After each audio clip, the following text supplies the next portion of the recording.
Welcome to Find Your Strong, the podcast for anyone ready to ditch diet culture and find a kinder way to care for themselves. We're Christine and Ella. Ella is a nutritionist. And Christine is a personal trainer. And we're both also intuitive eating counsellors and ready to be your guides through this wild and wonderful non-diet space. Every week we talk real-life well-being with experts, guests and each other, all with compassion and zero judgment. So if you're ready, let's find your strong. In today's episode, we have the wonderful Elizabeth Davies, aka at This Woman Lifts. Elizabeth is a fitness coach. I'm just going to read her bio, which is lovely and short and wonderful. She's a fitness coach on a mission to help women of all ages and life stages train for their old lady bodies. That's what we're training for, isn't it, Ella? It really is. She's an advocate of training strength, muscle power, dense bones. I say power in English, dense bones, aerobic capacity, balance, mobility, and pelvic floor to support it all. Yes. She was fantastic. I really enjoyed that conversation, Ella. Oh, so did I. So did I. And if you were listening closely, none of what Elizabeth had in her bio was talking about aesthetics and thinness. And I think that's a big part of our conversation was about so disentangling aesthetic goals from the actual aim of, staying functioning and mobile and healthy and strong into your later years. I mean, we're way off that, Christine, aren't we? A bit, of course. But also kind of not being scared of it because there's an awful lot of, lift really heavy rhetoric out there. And it's about kind of there is an access point for everybody and you can find something that works for you. Find a coach or a program that works for you where you're at right now.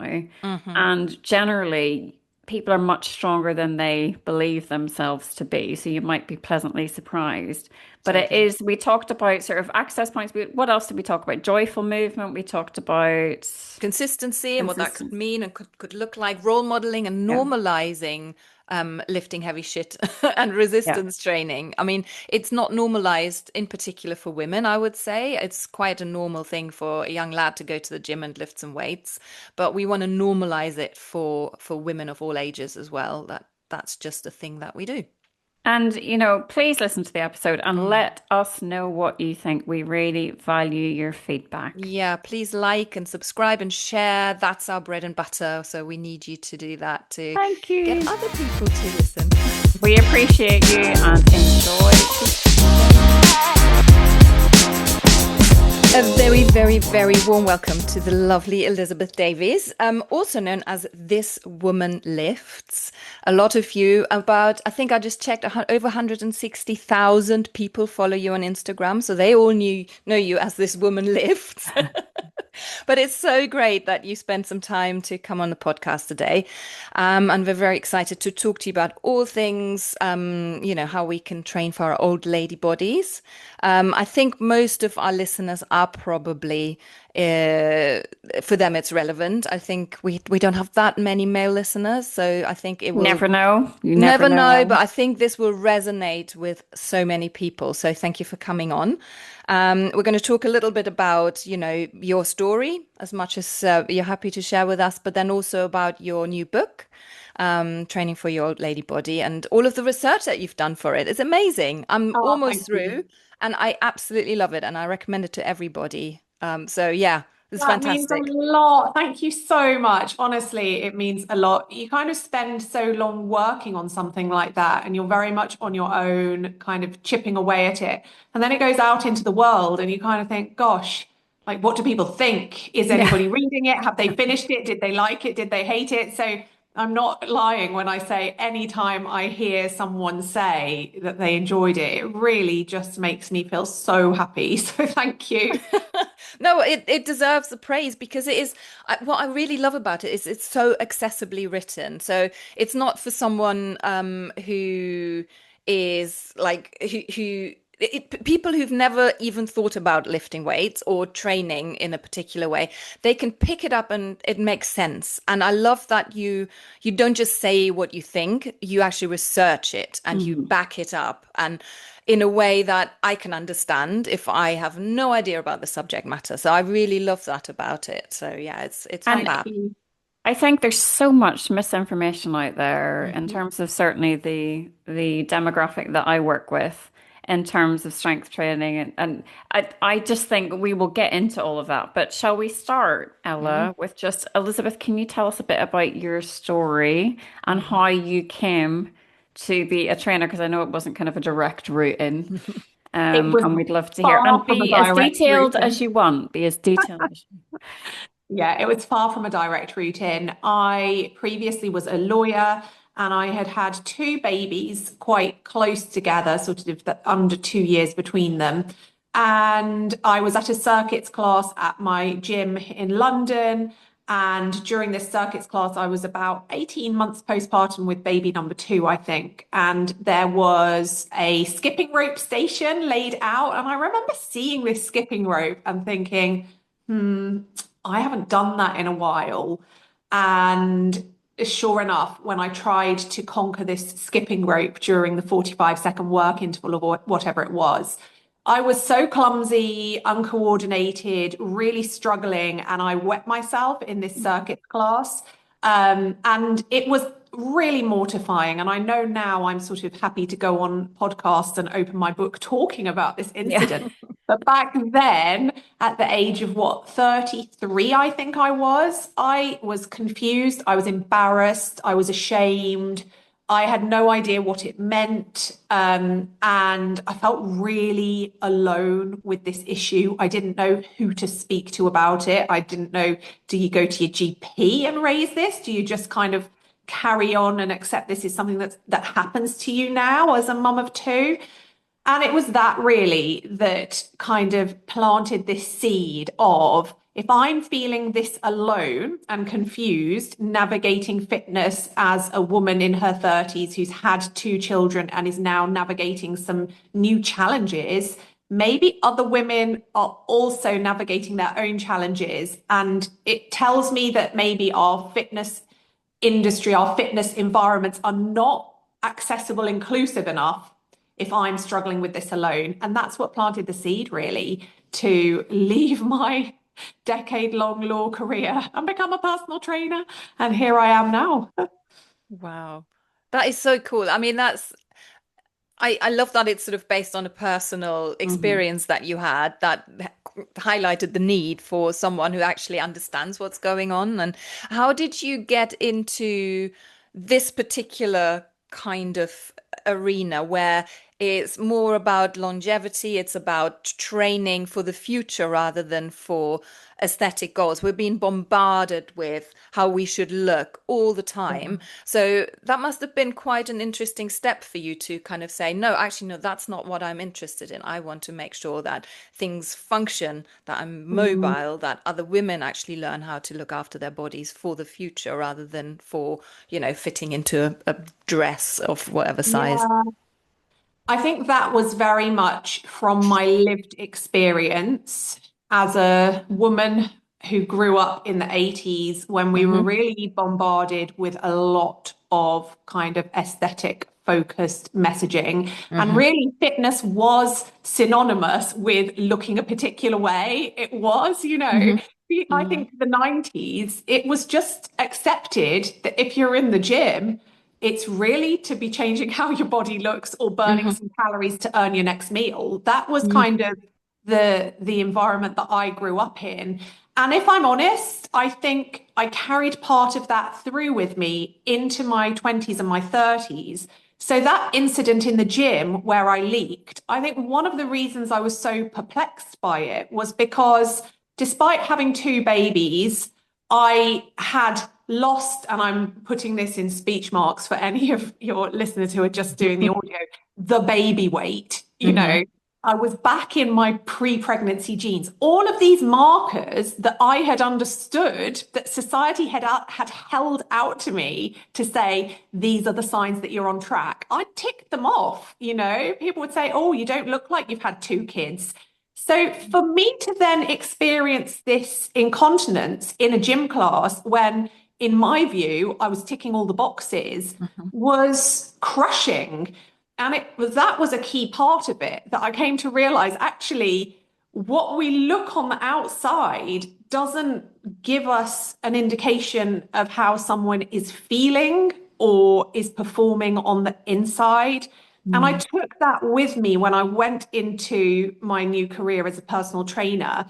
And I think I had probably been quite sheltered from a lot of the sort of fitness industry messaging. When I became a personal trainer, I joined Instagram, as many people do, as a marketing tool to grow my business.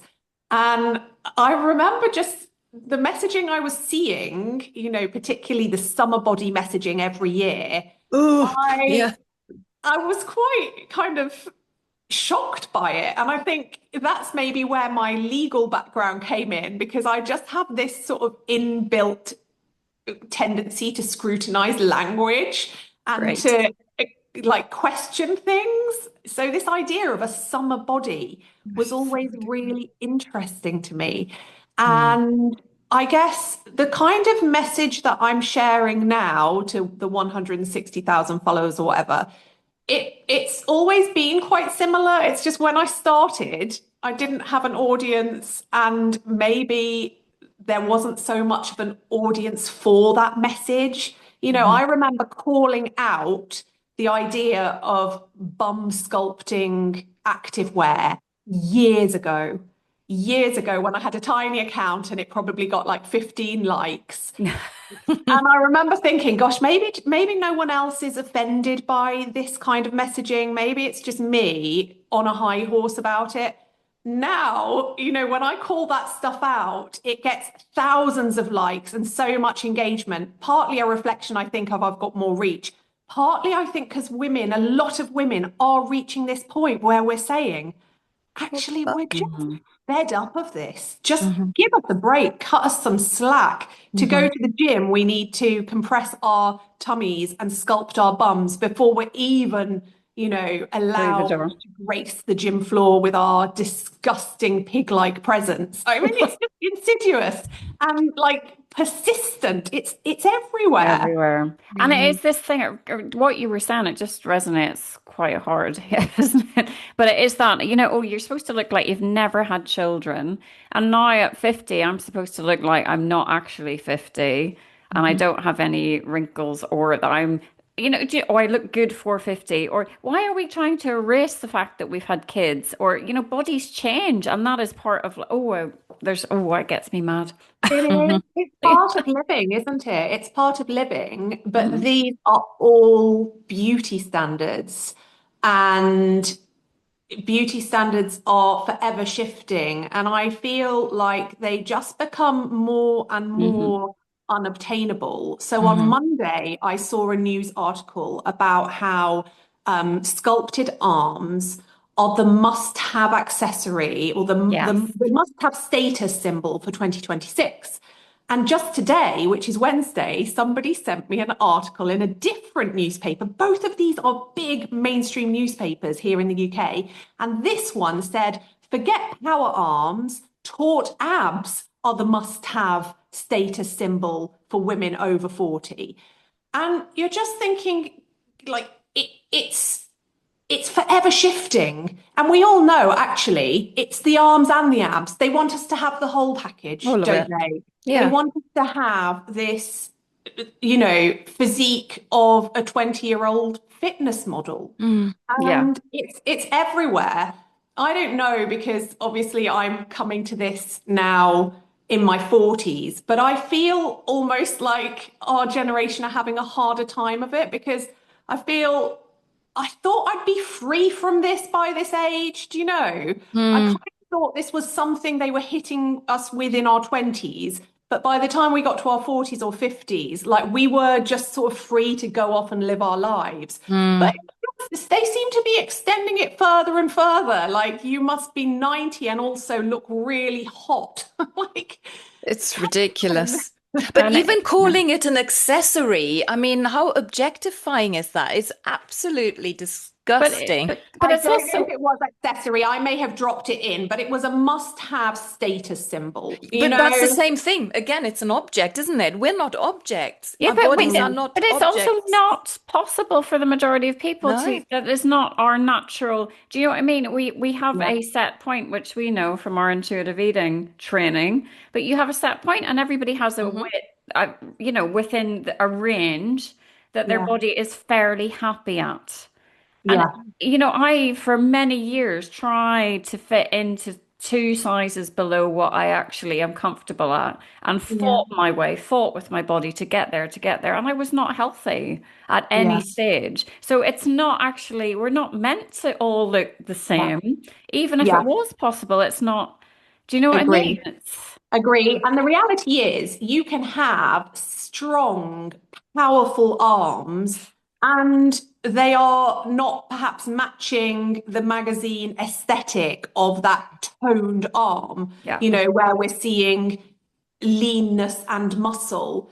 And actually, those strong, powerful arms are worth pursuing, not because of how you're going to look in a strappy top, but Hmm. because it's going to make your life feel so much easier now and as you age. I Hmm. used to have such little upper body strength. I used to laugh about my lack of upper body strength in my 20s. I had extremely thin arms. The majority of my exercise was focused on my lower body because I perceived that to be my problem area. Again, the speech marks there. So I would do all these classes, legs, bums, and tums, trying literally to burn fat off my thighs and buttocks, which I thought was a thing back then. And I did nothing for my upper body. I used to laugh about it. I thought it was funny. And my arms were really, really, really thin. And I can tell you that introducing upper body training into my life in the form of push-ups and shoulder presses and pull-ups and rows and all of these fantastic upper body exercises has transformed my life, because in our lives, we need to push heavy doors. We need to carry Yeah. heavy shopping. We need to press a bag overhead into the luggage compartment. We need to carry watering cans around the garden. We need to lift things into bins. We need to lug those bins down the driveway. Having upper body strength is so beneficial, but it's almost like they feel like we as women can't grasp that. They need to dress it up as like, you've got to look this way. They can't just kind of Mm. sell the benefits to us. It's always got to be with the polish of, oh, look how lovely it looks. Yeah, that is I so I true. did I did a post. I think you're always evolving and learning, aren't we? But I did a post about weight, and I said, I used to tell my clients, don't worry about lifting weights, you won't get bulky. And that in itself was quite stigmatizing. Like, Yeah, Mm. and so now agree. I say, I kind of ask the question, what is wrong with being bulky in inverted commas? Because the actual Yeah, definition is just taking up space. And I think yeah, this is, for me, it's key to what I've been scared of a lot of my life is just taking up space in your body and yeah, giving yourself Mm. permission to yeah, have, and I love training upper body. It is my happy place because it is almost countercultural. It is like I love getting muscles in my upper body and I have strong shoulders and I love yeah. it. It is my favorite thing. Ella will get you into it. I am Yeah, we lifting. definitely will. On that bulky piece, the other thing that I find really interesting, and I don't know if you've experienced this in your work, but if I think about me 10 years ago, I would have perceived myself and how I look now as bulky. So when someone says to me, I'm worried about getting bulky, I'm always really interested to hear them tell me, well, what What? is bulky to you? What does that look like? Because Yeah. Hmm. I think it is another sign of how so many of us are still stuck in this coveting thinness and pursuing smallness at all costs. I remember when I went and did my personal training qualification, several of the other women who were doing that qualification were lifting. One of them was a bodybuilder, so she was actively pursuing to get as big a muscle as she could across her body.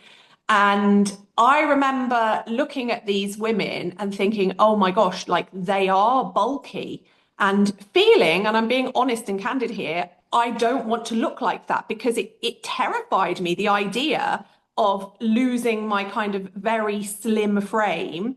What I can say, though, from my own experience, is as I started to train, my body did change, but so did my scope of capability.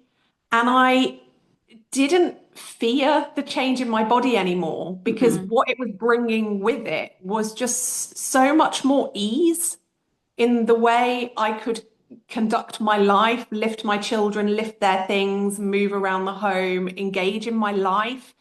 And so I think it's something that maybe women fear and they have this idea of what it looks like. But actually, as they start to experience how life feels as a slightly more robust, well-muscled individual, just actually so much nicer. That's all I can say from my lived experience. But also, And I would just sort of go to that aesthetic that people are worried about. We're probably thinking professional bodybuilders. We probably have that in mind when we're thinking about bulky. And that's not. I mean, if you just do normal strength training, even if you train regularly 4 or 5 times a week, you getting to that place is really difficult as far as I understand, right? You're not going to go and you do you know the people I mean, the bodybuilders that compete in their tiny little bikinis that are like mahogany brown?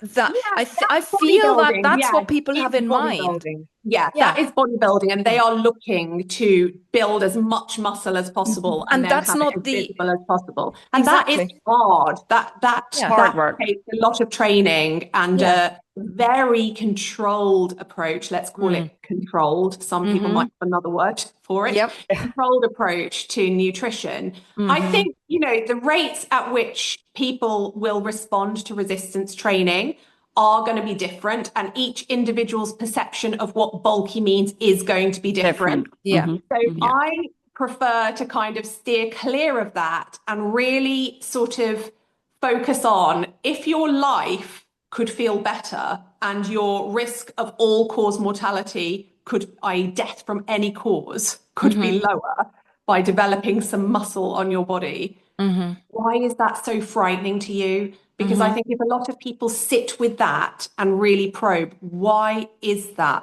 so frightening to me? Mm-hmm. It will be because of messages you've absorbed across your lifetime that bigger equals bad, equals failure, equals unfeminine, equals undesirable, whatever adjectives you come up with. So Mm-hmm. I always really enjoy that part of coaching and just Mm-hmm. having a conversation, asking the questions and letting people really sit with that and think about it. I just don't want that on my body. And that's okay. But I encourage you to think about, why don't you want that on your Mm-hmm. body? Mm-hmm. And it's I think it's also exposure, isn't it? A little bit from the images that we've been exposed to growing up and for decades. It's raining really heavily here. It's like hailstones in Oh Brighton. gosh. We had Um, that earlier. We had that just in earlier. case you hear it in the background. So I actually, what I find attractive in a woman, let's say, is different now. I find muscle really appealing. So because my feed is purely non-diet fitness professionals who do not train for aesthetics, but train for Yeah. strength and being, as your lovely t-shirt says, strong as fuck. That is kind of what Yeah. appeals to me now because they did a study about sort of kids what was it, the color of hair, that if they just saw images with one color of hair they thought they would like that color of hair rather than their own color of hair, but if Mm. there were projected lots and lots of images of their own color of hair they would want that. And it is So about that. So interesting. I guess creating it's your that feet. whole tribal thing, isn't it? We want to fit in with the tribe. So if you're only Mm, seeing content of very, very thin, emaciated bodies, you're going to feel like I need that in order to be accepted by the tribe. that's But it. We if you normalize surround that, don't yourself we? by more diversity, as Mm, well as being affirming that there is diversity in bodies and that's completely normal and to be celebrated, it just makes you feel a little bit more comfortable in fitting in, I guess. mm. Yeah, definitely. Absolutely. It's just, Definitely. but I do agree with you. If so, I don't. If somebody comes to me and they say they want to lose weight or they want to look a certain way, they want to be toned, which is what I hear an awful lot in inverted commas. I kind of say, that's I don't train for aesthetics, but let's just start building strength and see how you feel. Because Mm, as you say, the way you feel changes when you start lifting weights, as you know, Ella. mm, You start feeling just stronger in your body, and I feel more confident in my body since I started lifting weights than previously. And it is you see yourself differently because you Same, feel different. same. mm, And I mm, think it's also, it's for me, it has definitely nurtured a sense of appreciation for my body and a sense of respect for it and a need to be caring towards my body. Because if I want to see my deadlift load increasing, I know that I need to look after myself. I know that I need to recover. I know that I need to fuel. I know that I need to go into the gym on training day having looked after myself. Otherwise, I'm not going to be able to do in the gym what I really want to be able to do in the gym. So for me, it feels almost like the opposite of a vicious cycle, a virtuous cycle, mm, where you're kind of being more caring towards yourself. And I think that is really, really powerful. absolutely. I've got a question that's actually, I think it's two questions in one, and I'm trying to make this make sense. So Christine and I were talking about access points for different age groups and for different Mm. populations. And we are both the same age. And for us, this is actually it's quite near that we will be older and that our bodies will, unless we do something about it, will start to decline. For someone who's in their early 20s, that doesn't seem to be, that's so far away, that's abstract. And their access point might be slightly different to ours, where we feel the urgency. We need to do something now because we spent, as you said earlier, our youth just bumming about trying to be as thin as possible and, just looking after the aesthetic side of things. Would you say that is still an access point? And then, as Christine said, people will then start to feel how it feels to be stronger. Would that be a good access point? Or would you, and I feel there needs to be two messages, but I'd like to hear your view on it. I feel like young people today need to know what we didn't know when we were growing up, because I think we've got a lot more research now Mhm. about the benefits of resistance training and what it can do. And sort of, as you put in your book, building up that strong bone structure and the muscles so that we start with a really full bucket of it, and if we decline a little bit, it's not as bad then. But I never ever ever heard that when I was growing up. That was not Yeah. even a thing. So yeah, what's your No. take on that? The access points and also the, you know, how can we make it something that is also important other than the aesthetics for younger people? Yeah.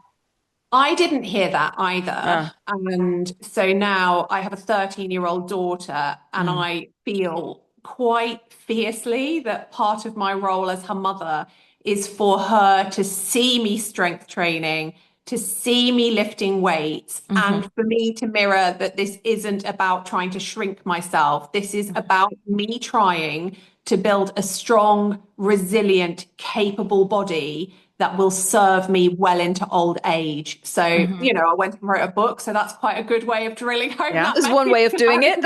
because it's quite extreme lengths to try and give my daughter a different experience to the one I had.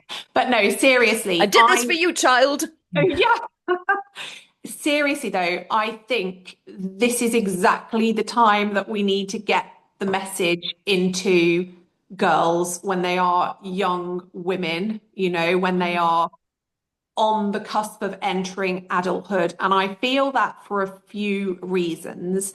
There's the kind of, as you said, this idea of building your pot so that you've then got plenty. We know that puberty is a really key time for bone building. So that's when we really want our children to be active, to be loading their bones, because we reach peak bone mass at around the age of 30. And then as we get older, we can start to come into our overdraft where we are using more bone than we're making. And particularly around menopause, we see more rapid bone loss. So we want to bag as many of those kind of adaptations as early as possible. I think there's also the behavior piece. If this is seen as something normal, like taking a shower, brushing your teeth, looking after your body, then the sooner you start practicing those behaviors, the more settled they become, and that is going to serve you better across your lifespan. If you're then going to go through challenges, as we all do, if you've got that steady foundation and this is just something that you do, it's much easier to keep that going in some shape or form when the challenges hit, or to come back to it, because it is so well established. I also think, in terms of strength training, a lot of strength training, it's about mastering skills, essentially. I don't think we talk about it in those terms enough, probably because we're so hung up on this idea of toning and sculpting. But if you think about kind of any of the key movements in strength training, whether that's a squat or a deadlift or a bench press or some form of row or a pull-up, these are skills. And the more practice we can accumulate, the better at them we become. If I think about me when I was first starting out, this stuff was all new to me. They were new movements, therefore my movement quality was a little bit shakier, a little bit wobblier, a little bit more variable from one set to the next or one rep to the next. And that's okay because I was a beginner, but I was coming to it as a beginner in my 30s. If you come to this as a beginner earlier in life and you have all that practice, I suspect that then makes it a lot easier for you when you are coming back after getting thrown off. So, for example, having a baby is a key one where you will most probably have to have at least a period where you're not regularly getting in the gym and training.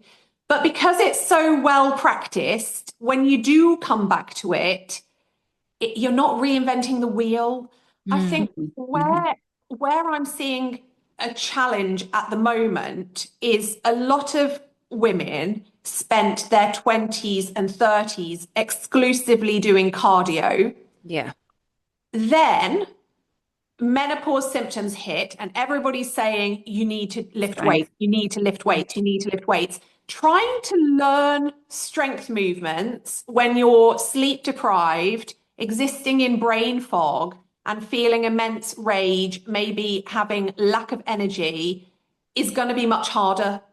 What if we learn all of that much earlier in our lives? It would just be a lot easier, I think. Okay, I know I need to do my strength training and I know how to auto-regulate to adjust my strength training session, as in I need to make it a bit easier today because I've been doing this for decades at this point. I think there are so many reasons why getting girls to embrace it sooner is important.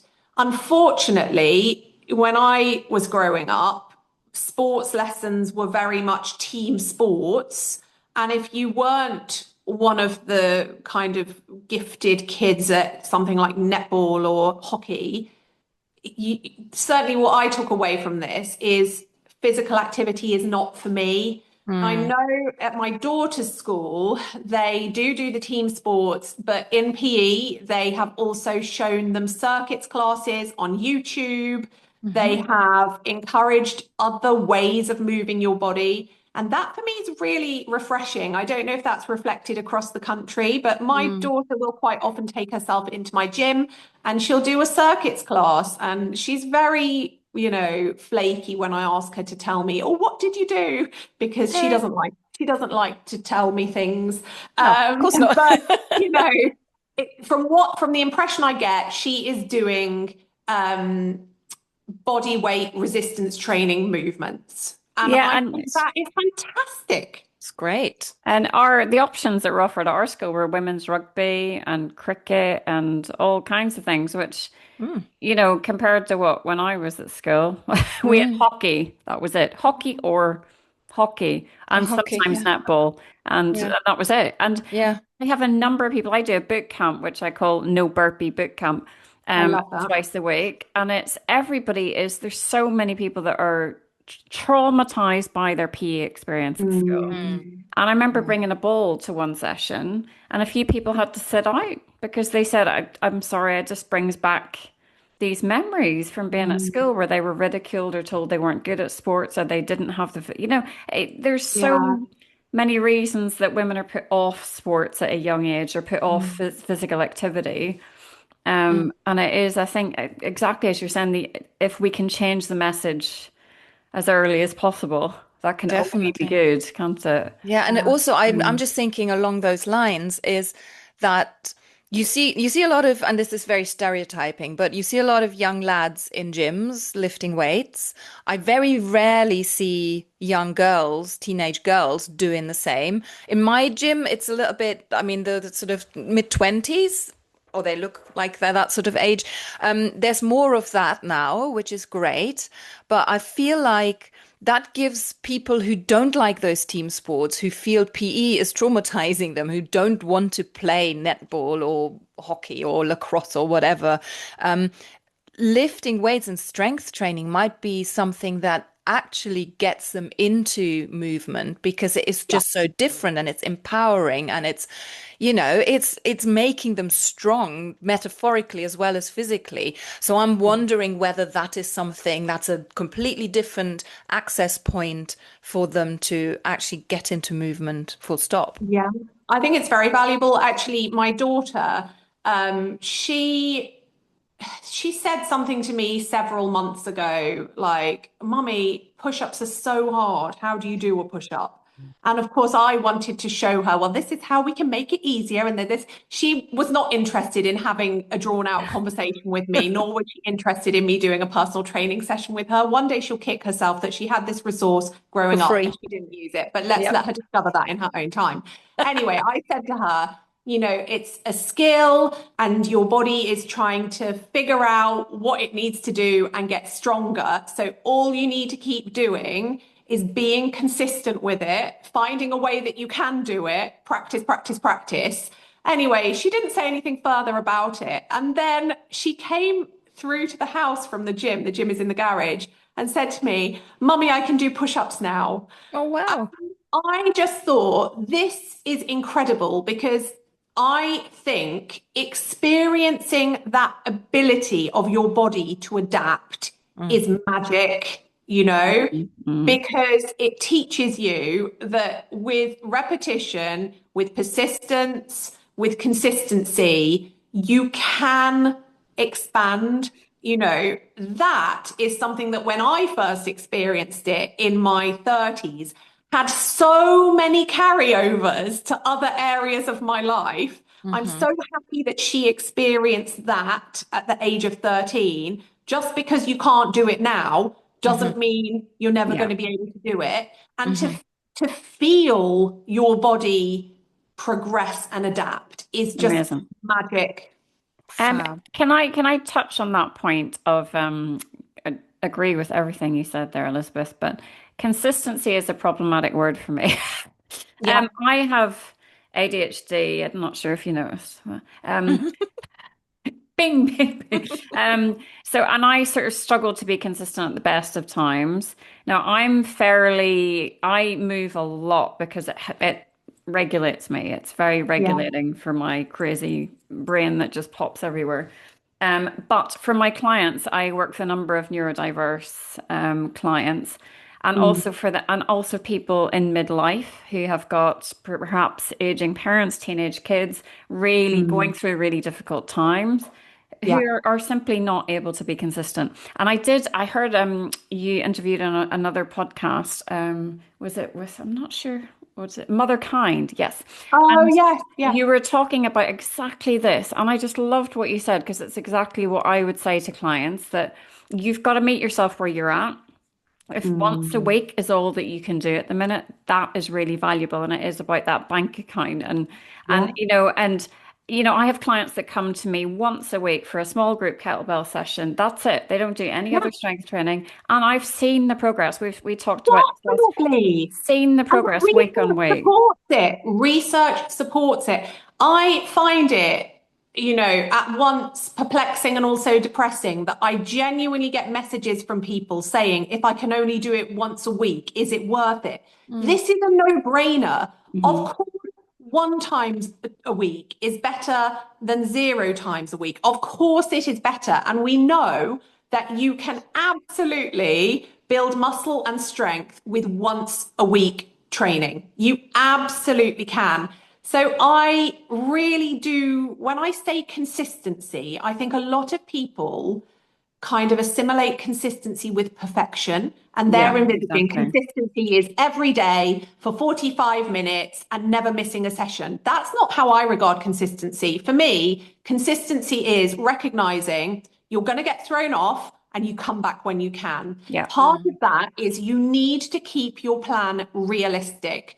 I think when a lot of people decide, okay, I want to do this, because they are coming to this at a time when they're inspired and motivated, as humans do, they tend to overreach. Yeah. So they're like, yes, Yeah. I'm going to do 5 times a week. And maybe they manage that for the first week. Maybe they manage that for the second week, maybe even the third week. By week 4, they get chucked a curveball. Their kid is sick. They're sick. Work is busier. They're just not feeling it. And so they don't manage it. And then they say, well, I've blown it now. No, you haven't blown it now. What you need to do is say, was 5 times a week realistic? I want people to set a plan that they feel confident they could stick to even in a hard week. Hmm. And I want them to score it out of 10. And if they Hmm. are not at least 8 out of 10 confident that they could stick to the plan they have Perfect. set, then we shrink that plan. If they're saying,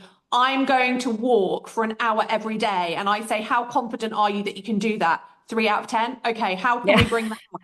And then they'll get to the point, okay, I feel 8 out of 10 confident that I can walk for 15 minutes after lunch 3 times a week. Great, we start there because then you've got some wriggle room, you've got some flexibility, but it is nice to feel like you're winning. It is Yes. Mm. never nice to feel like you have failed at your plan. So Yeah. shrink the change, baby steps. And remember, consistency involves getting thrown off and Yeah. coming back.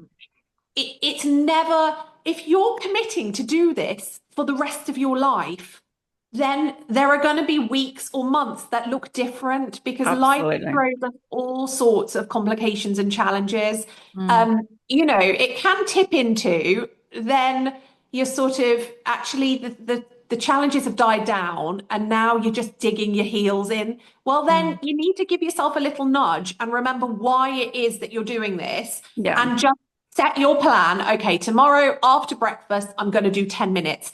Once you're back in it, it feels so less overwhelming. But when you're kind of standing, I kind of imagine, in a film, it's kind of someone's on one side of the cliff and they've got to do a massive leap over to the other side and it feels like there's this huge void. It feels so big and scary. But if you just start, you're like, oh, what was I worried about? It was fine. And you might even find you're looking forward to the next session. And Yeah. this is, we talk about this a lot, Ella. We talk about joyful movement, and it is Mm. something which I have an up and down relationship with because I am the joyful movement coordinator for my good friend, Dr. Jan Huber, who's a menopause nutritionist. But I say this to her, I don't really believe in joyful movement. I think that Right into there, movement, Christy. yeah, I'm like, there's things that I love, snatching a kettlebell and doing, but to do that, I need to take care of my joints and I need to sort of do the things that you enjoy 100%, but to do those things, you kind of got to do Mm. that base Got to do the work. groundwork. It's funny, Yeah. isn't it? The joyful movement. I definitely get it. And I think as an antidote to what we saw in the 90s, which was Yes. hours on a Stairmaster because you Oh feel like God. you don't deserve to eat unless you've burnt 600 calories. Yeah, joyful movement is a beautiful antidote, but we don't have, joyful dental care. We just kind of accept that, yeah, I I've got love to going to floss the and brush my dentist. teeth. Yeah. Like, like you don't need to baby us. We Yeah. accept that there are certain things we have to do. I Yeah. also think where joyful movement can maybe lose some people. Listen, I really love strength training. My business is called This Woman Lifts. I love it. Do I love every rep and every set? Do I skip into the gym every time? Like, I'm going to go and train after I finish with you. It's a bleak, rainy, supposedly spring day. Yeah. I probably would much rather like just sit and doom scroll for a while. I'm Hmm. not feeling joyful about it, but I see it as a valuable thing to do for myself Mm. today. It was my plan to do it. I didn't get to it earlier in the day. I've got a window before school pickup and I'm going to go and do it. Am I joyful? No. Will I feel a sense of satisfaction and fulfillment when it's done? Absolutely, I will. Definitely. And also, I think you can see it, the joyful movement, as in you are working towards the joy of being able to do things. I'm not talking about the exercise itself, but the joy of being able to go on a long hike, walking up the stairs Yeah, without getting out of path, throwing your child in the air, and whatever you want absolutely. to do. That's where the joy can come in as well, right? It's not I just when you're actually agree. moving. Yes, Yeah, that's a beautiful way of looking at it. Yeah. yeah, yeah. Um, Elizabeth, I've got a question about the benefit. So in your book, you touch on lots of different aspects, muscle, bone, heart health, all of those things. Yeah. Can you talk a little bit about the research you've done on that and how strength training can benefit all those different areas Yeah. without So basically reading the whole book to us in a And without nutshell? then, and reading the whole book, yeah. So we know that we lose muscle mass with age unless we're proactive Mhm. in resisting that. Yeah. So unless we're doing something to mitigate it, that is the process we will see with aging. Same with bone. And we know that we lose strength quicker, at a quicker rate than we lose muscle. And we know that we lose power at a quicker rate than we lose strength. Okay. Power is how quickly we can exert force. Force is our ability, strength is our ability to exert force against an external resistance. So when you push a door open, that's strength. You're exerting force against that door. If you do that really fast, that's power. It's how Mhm. quickly you can exert your Gotcha. strength. So yeah, I guess the picture then is pretty gloomy, isn't it? If you are thinking, right, from kind of my 30s, I am losing, losing, losing, losing, losing. And I think there's probably an area where we're not really noticing the impact of that. We can kind of get away with it. And then if we're not proactive, I think it becomes more and more apparent. If you think about older relatives you might know and that sort of struggle to get Mhm. out of a chair, Mhm. this is loss of muscle, this is loss of strength, this is loss of power. And if they've not been proactive, there's going to be some loss of bone going on there. But that's the thing about bone. You don't see it, you don't know it's happening Mhm. until there's a fracture. Mhm. Um, what strength training does, or really resistance training. So resistance training, we just train our muscles against some kind of resistance.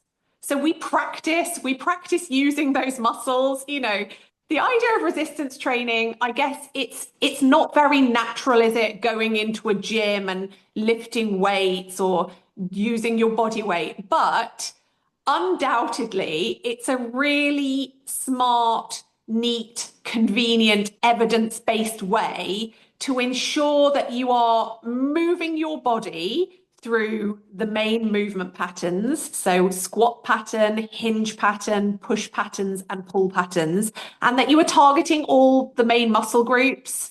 It's a really convenient way of doing that. And that's why I'm an advocate for it, because you can go into the gym and you can do a round of squats that's training that squat pattern, and it's training that kind of knee flexion.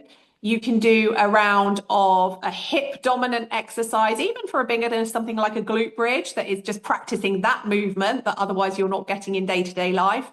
And you can train a push movement, whether that's pushing up, like with a shoulder press, or pushing horizontally, like a push-up. And you can train a pull. We really don't get much of that in modern life, that pulling movement. A lot of activities are quite push dominant. Yeah. So, that's where strength training is really good, because with a piece of kit like a suspension trainer or some weights, you can do that rowing movement that is going to really help to keep your upper back nice and strong. We want to do this from a mobility perspective because it gives our body some of what it's not already getting in day-to-day life, which has become very sedentary, very forward rounded. That's kind of how life has come for many of us. So it gives us a little bit of, mobility outside of that. It's going to help us to maintain or build muscle, which I think is a key objective for any woman. Building or maintaining at very least the muscle you have is key. It's going to help us to build or maintain strength, and it's going to help us to build or maintain bone. So, some people will say, oh, but it's so boring. Yeah, brushing your teeth is boring. Making your bed is boring. Sorting out pairs of socks from the laundry is boring. We do boring stuff because boring stuff is necessary. Do not underestimate the buzz that comes from noticing that you're getting better at something, or noticing that an activity of day-to-day life suddenly feels easier. I get so many messages from my clients saying things like, I was in the garden at the weekend and the 25-kilogram bags of compost are so easy to move around this year. Yes, because we want to build these strong, capable bodies to then support us outside the gym. It just so happens that using free weights, machines, resistance bands, your body weight with these resistance training moves is a really convenient way to train for all of that. Yeah, 100%. I love that, and we're gonna have to wrap up, Bella, because we're so rubbish at wrapping up. I know. One thing I would say is that clients generally, when they come to me, are a lot stronger than they realize, and it would be like even little things like farmers carries, where you're just carrying maybe a kettlebell in each arm. Initially, they'll be like, "Oh, I couldn't lift a 4. Oh no!" And I'm like, "What about your shopping? Do you carry your shopping home? And do you?" And then they realize, "Oh, I am quite strong." So it's always really interesting when it's a bit of a fear, and it's a bit of something to just get round in the first few sessions. If you can work with a trainer, it's kind of realizing what you're comfortable with, what your starting point is, and it's just I wonder whether women sort of stereotypically underestimate how much they can carry and men overestimate, because that's how the narrative goes with boys and girls, isn't it? You're weak and tiny and you're a strong boy. I mean, that's the narrative that is being used. So I wonder whether there is. I'd like to do a study on that, actually. Well, I think that would be an excellent study. I think that would be an excellent study. Yeah, and that's why, I think that's why this kind of progressive resistance training, where you stick with the same exercises and then over time, you just add a little bit more challenge. For the people who are feeling apprehensive, you can say to them, well, last week you managed that weight for 15 reps and you told me actually Yeah, you felt you could have done more. So rather than adding more reps, why don't we that's just take us. you up to the Hmm. next dumbbell and just see how it feels? And if you say it doesn't feel good, it feels too hard, that's absolutely fine. But it's almost like, just little by little by Little by little by little. Small little, steps. we are building them up, building their Hmm. strength, but building their confidence, building their self-efficacy. Hmm. Yes. And it is 100%. those little times, honestly, and I have a clients that have now had for about 8 weeks. And I said to them, do you remember the weight you were terrified of in week one that you're now just lifting with ease? And it makes you feel good. I mean, honestly, they Mhm. really are feeling quite proud of themselves and they leave like, and there's something to be said for that. So we're just trying to sell strength training to you all. But And we are You should do shamelessly, but it. do you know what? When you look at all the shit that people are trying to sell to women, true. I Could think be we can worse, forgive right? ourselves. Yes. Yeah, So, absolutely. Elizabeth, if I wanted to work with you, where would I find out more about working with you? And You yes, You tell would us find all. out more on my website, www.thiswomanlifts.com. I have online programs for beginners through to more experienced lifters. And of course, my book, Training for Your Old Lady Body, is available now from all retailers. Aha! Nice, I Ella. never said Nice. that before. I I've was going even to got say it all good signed by the retailers. lovely Elizabeth.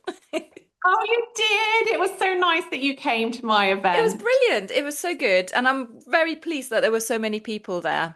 It It was, was yeah, really good, great wasn't it? evening. It was Really, really really good. good. And I've had some lovely messages from some of the participants at that thing saying Oh, that they've, in their own way, they've started doing a little bit more. And that's brilliant. it. You don't have to completely overhaul your life. Just one little thing that you can add in that you feel 8 out of 10 confident that you can do with Hmm. whatever pattern of consistency you're saying you want to go for. Hmm. And it's amazing how one little change can lead to one more little change. And before you know it, you have implemented a lot of really positive behaviors into your life.